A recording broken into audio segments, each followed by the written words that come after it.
고려가 건국된 이후 약 200년 동안은 고려, 송, 요 세 나라가 균형을 유지하는 형세였다. 그런데 12세기가 되자 여진이 여러 부족을 통합하기 시작하면서 빠르게 성장했다. 예종 10년 여진은 금을 건국했는데 불과 10년 뒤인 인종 3년에 동아시아의 최강국 요를 멸망시켰다. 다음 해인 인종 4년 여진은 송을 공격해 송의 수도였던 변경을 함락하면서 중원을 차지했다. 송의 황족은 남쪽의 이만으로 내려가 남송을 건국했다. 이로써 다원적 국제 질서는 유지되었지만 남송은 금에 대적할 만한 힘이 없었다. 고려의 김부식은 그해 9월에 사신으로 송에 파견됐는데 명주라는 해안 도시에서 발이 묶여 8개월 동안 머물다가 결국에는 변경에 가지도 못하고 고려로 돌아온 일이 있었다. 중원을 차지한 제국이 교체되는 현장을 직접 목격한 김부식은 금의 강력한 힘에 큰 충격을 받았다. 하지만 당시 일반적인 고려인들은 여진이 강성해졌다는 것을 받아들일 수가 없었다.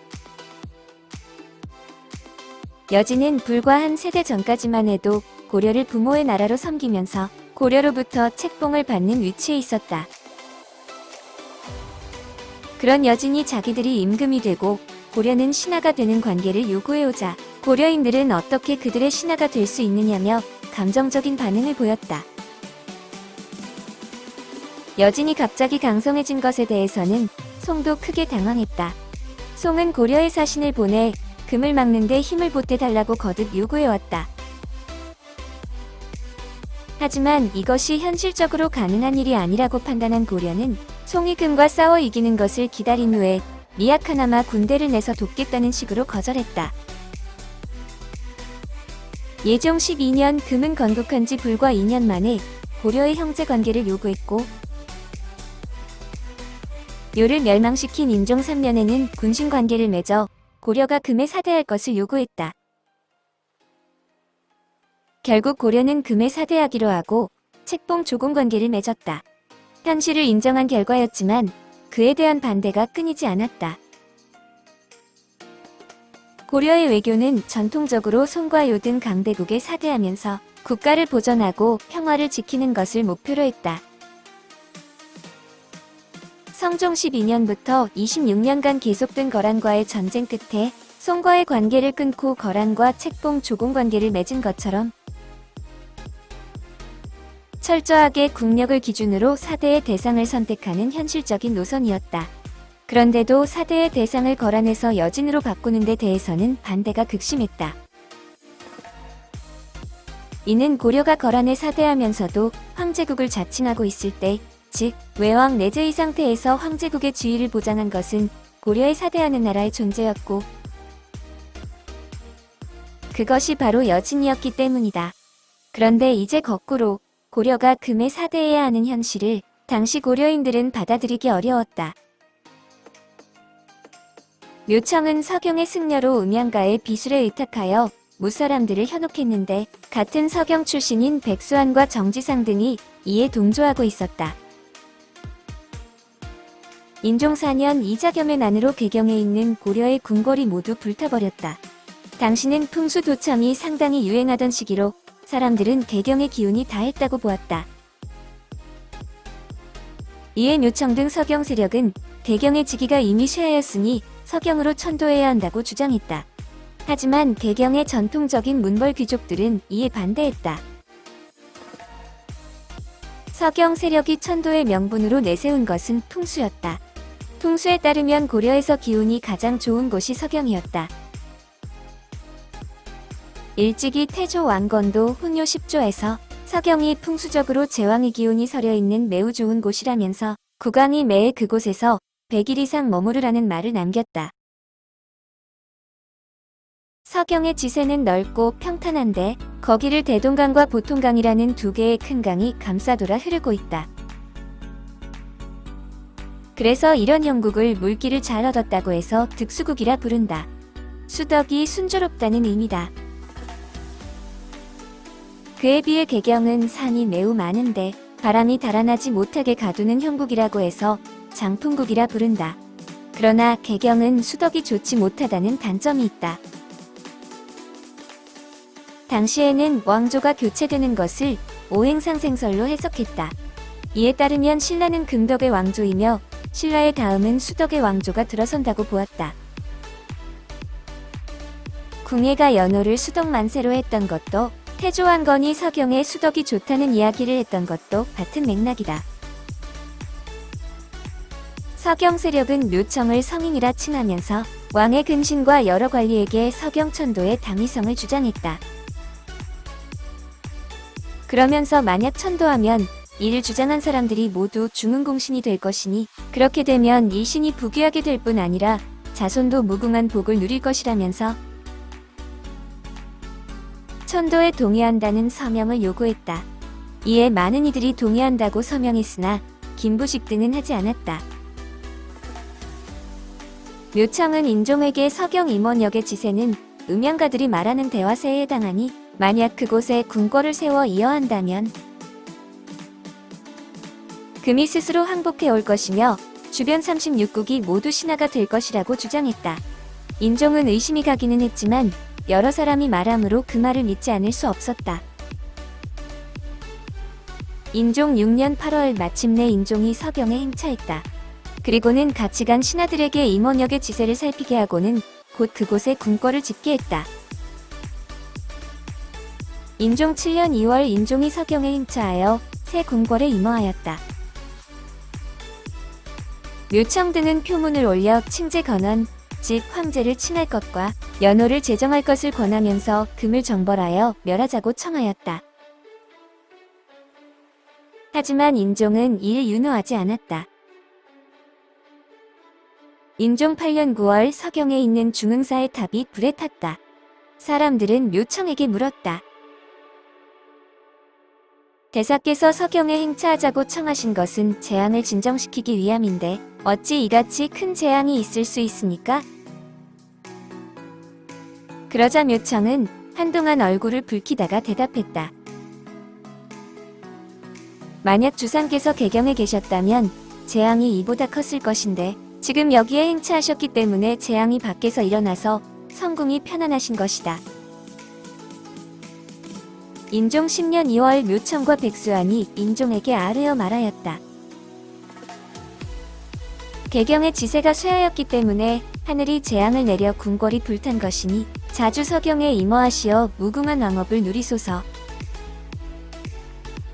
이에 덧붙여 정지상은 묘청이 말하는 것은 곧 성인의 법이니 어길 수가 없다고 주장했다.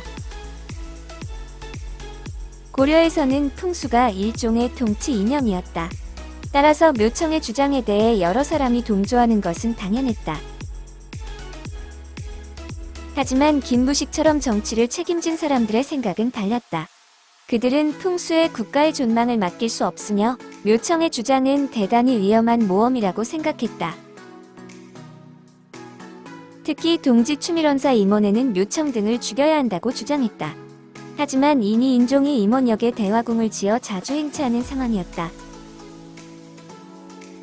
게다가 왕을 황제로 칭하고 연호를 새로 만들겠다는 칭제 건원은 왕권 강화로 바로 연결되기에 인종으로서는 실을 리가 없었다. 그래서 김부식 등은 서경 천도와 칭제 건원을 대놓고 반대할 수는 없었고 단지 금 정벌에 대해서만 강하게 비판하는 태도를 보였다. 묘청 등의 권유를 받은 인종은 다시 서경 행차에 나섰다. 그런데 어가가 금암역에 이르자 바람과 비가 갑자기 일어나며 낮이 오려니 어두워져 왕을 지키는 군사들이 넘어졌고 왕은 말에 고삐를 준 채 길을 잃었다. 시종들은 왕이 간 곳을 찾지 못했고 궁인 중에는 고글하며 우는 사람도 있었다. 저녁이 되자 진눈깨비가 내리고 추위가 심하여 사람과 말, 낙타가 많이 죽었다. 당황한 묘청이 말했다. 내가 일찍이 이날 바람과 비가 있을 것을 알고 우사와 풍백에게 명하여 이르기를 임금의 행차가 길에 있을 때는 바람과 비를 일으키지 말라고 하였다. 그런데 약속을 지키지 않으니 매우 가증스럽다. 인종 10년 윤사월, 대동강에 오색 빛깔이 찬란한 아주 영롱한 띠가 발견되는 기이한 현상이 발생했다. 묘청 세력은 이것이 신룡이 침을 토한 것으로 심상치 않은 상서이니 하늘의 뜻에 응하여 금을 정벌해야 한다고 주장했다.